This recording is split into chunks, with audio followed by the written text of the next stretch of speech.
Okay, we're going to have a quick lecture here on Ernest Hemingway's Hills Like White Elephants. Kind of a classic story, a story that, back in the world before COVID, I always read this in full aloud in class, and sort of when we started the prose section, I always thought it was such a good example of subtext, because everything in this thing is subtext, and otherwise it just seems like the world's most boring story. It also kind of works as it's very short, because even though I think most of my students do find it boring when they're reading it, I think they do. They are, when they hear me sort of explain everything, they're like, oh, they find it a little more interesting, and it's so short they stay with it. They can at least stay with it.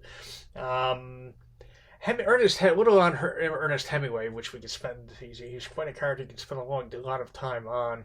But I will just say he was known as very not probably all that popular. I think in today's academy, especially with a lot of women's studies and feminist. Intellectuals and things. He was a very sort of traditionally masculine male, to say the least. And with the bullfights, and covered the Spanish Civil War, and the Franco, anyway, I'm not going to get into that, but and was it actually injured in that war? He was driving an ambulance. He also covered it as wars as reporters. Was known to get into a lot of fist fights in bars. Was a big guy, 6'4", I believe, and he was. Like to brag about his prowess with the ladies, and every possible kind of male excess. He was sort of big game hunting. He was sort of into, but he was also a deep and sort of a complicated guy. He wrote, and I guess what's known. I guess for a better word, is sort of known as masculine prose, which is very terse, very few adjectives, very sort of plain. Right, what he does is tries to strip everything down to the sort of crystallized sort of a um, core of meaning at the center of it. He always talked about writing being like an iceberg, and it was just the tip. It was really what mattered. All the stuff below had to stay below, and that was what kind of made writing powerful. And paring it down to the sort of most meaningful essentials was what he did. I mean, I would, Steve Jobs, I would think, would maybe like Hemingway. For a lot of tech anyway, there seems to be, I guess, because Jobs has had and his aesthetic has had such an effect, or Johnny Ives, whoever is responsible for it, of that. Very simple, as the story is laid out anyway. And I wouldn't, and I give this one. It might be an apocryphal story. I'm not sure if it's really true, but there was a famous story about Hemingway who I guess there was I don't know if it was just him and a bunch of his writer friends in Paris or what, but there was some sort of a contest that. Who could write the shortest story, and apparently he only needed 6 words to tell a story, and the 6 words were just simply for sale, baby shoes, never used. Boom. And that's the whole. That's if that did happen, and it's kind of believable that he could come up with that, even though I'm not sure that story's true. But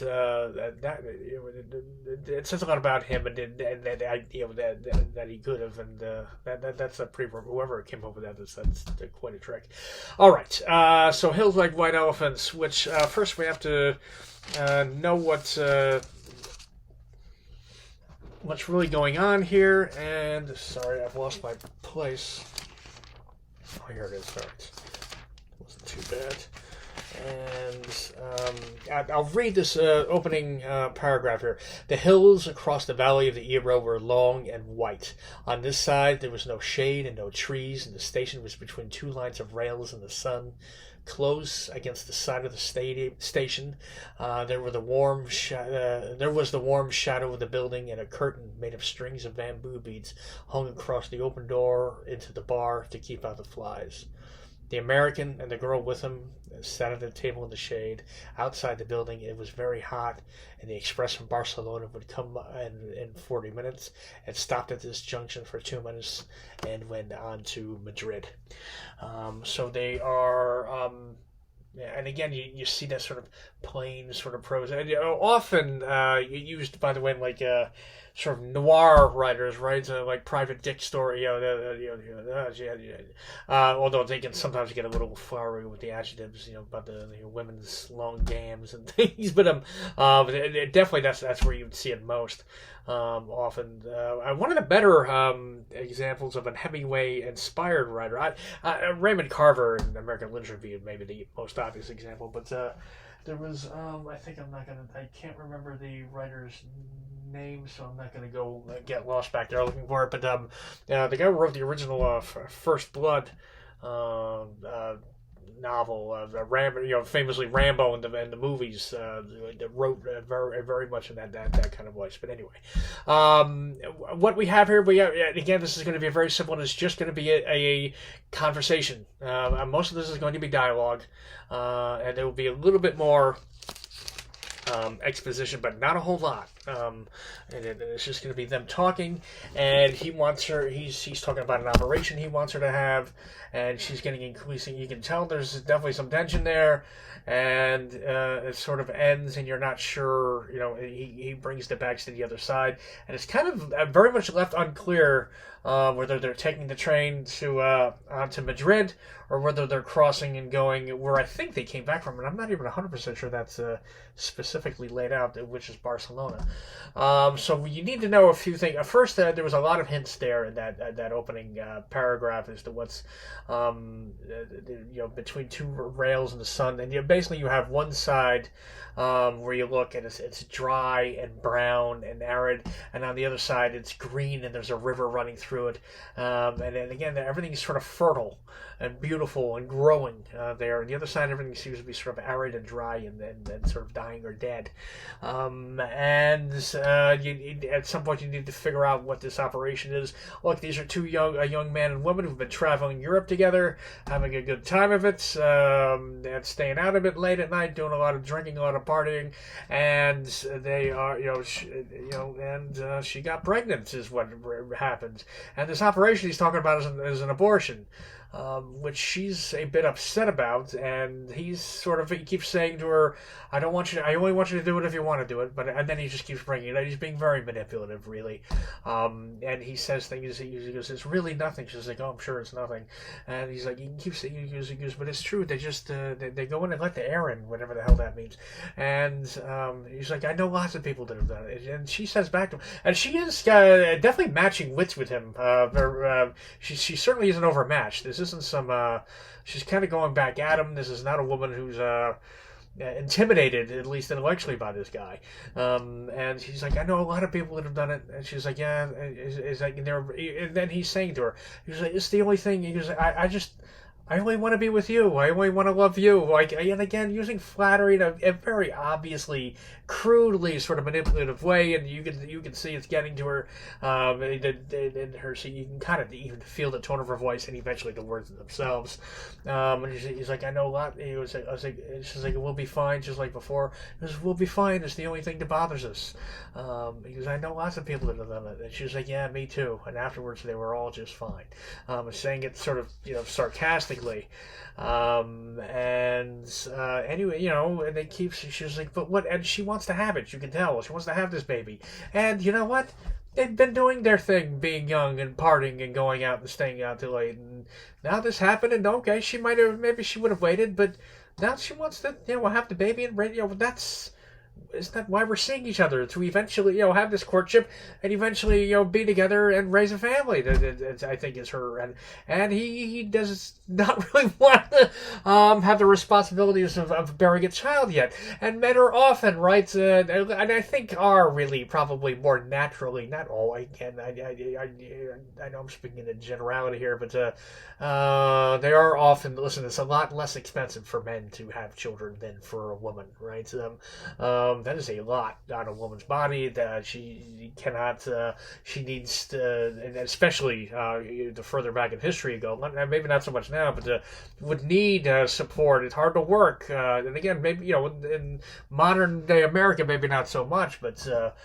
Our ancestors certainly, and we've inherited, their genes and their anxieties that sort of they get, I think, trapped in them a little bit. I don't know. Scientists would really agree on that last part with me, but I believe it. And so anyway, men are notoriously sort of, they often wander outside of monogamous relationships. Seems like they do it a bit more. And again, these things are all maybe changing a bit, all these gender norms, but I think it's still probably true at least a little bit. And women are much more searching for that monogamous relationship. But at one point she really does sort of get upset when she please stop talking, right? And that's sort of the crisis moment. And then he does end the story by going around to, and again, he seems to be bringing the bags to the other side. So maybe they're going back to Barcelona. And again, Barcelona, and I've never been to Barcelona. I'm dying to go there someday. They're one of the most gorgeous, rich, colorful sort of cities in the world. Again, a place where you think there'd be sort of life. And I don't know a lot about Madrid, whether that's a much less than, whether there's a bit of a, Moscow, St. Petersburg sort of dynamic going there or not, where one is known as this sort of artistic sort of hub and the other one maybe less so. The other thing that I think needs to be said is the central metaphor, which she looks across, she sees these white hills, she's like, don't those hills look like white elephants? They're like making a joke. And again, the white elf, first of all, because they never actually mention abortion rights, so elephant as in the old cliche, elephant in the room, that is one obvious sort of meaning. And I think the other one, though, that it's not everyone knows would be more that it's an old, I want to say it comes from India, some folk tales or something there. I don't think it's the Arabian Nights stories. It's not. I think there old legends where kings would often to their most difficult sort of landowners, the sort of landed gentry around the king, and the one that he really disliked the most and sort of got on his nerves the most, he would bestow upon him a gift of a white elephant. Elephants are extremely expensive to feed and to keep, and can be more of a burden, so it wasn't really a gift. But if the king gives you a gift, it is a faux pas to the point of maybe you're expected to be killed by that king if you don't accept that gift. You're not allowed to insult the king that way. So this is a gift, that it's more a burden than anything, and obviously that's how this sort of man is feeling, and maybe that's for the relationship itself. And we don't really, again, I do think this is a brilliant bit of use of subtext. Is a perfect example of it. Anyway, that is Hemingway's Hills Will Like White Elephants.